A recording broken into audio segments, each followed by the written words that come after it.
If I'm new to making pizza, do you recommend baking in a pan or should I go right to using a pizza stone or steel?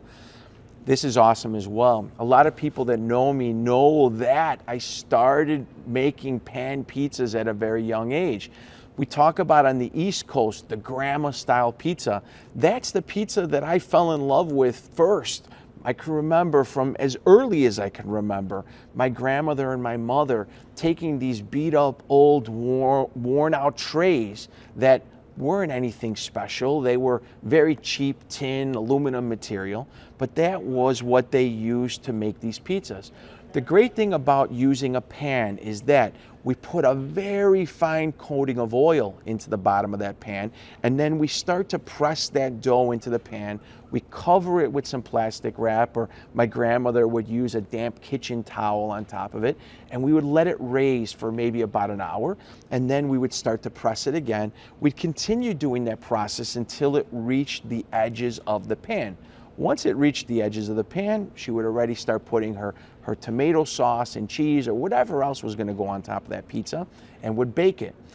If you're looking for the biggest bang for your buck at home, using a pan and that method I just described, that thin coat of olive oil underneath that dough and between the pan and the dough is almost going to give this fried texture to that dough. So you're going to get this beautiful crispy pizza.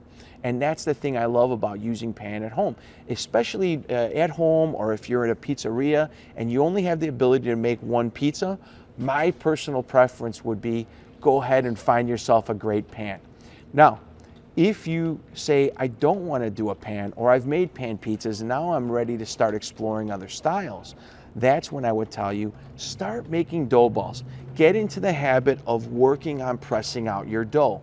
This is one of those things that's going to take you a while to start stretching out dough properly.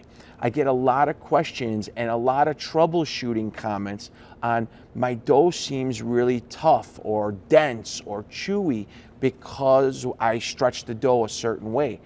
Most of the time, if your dough that you hand stretched and you know that dough came out beautifully and you mixed it the right way and everything else was great, if you see that there's these problem spots when you bake it, most of the time it's because you manhandled it or woman handled it, however you want to refer to it. And it's really about the way that you pushed out that dough.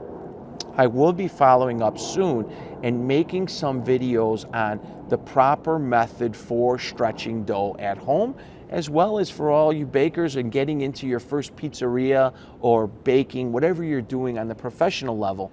I'll give you some great tips.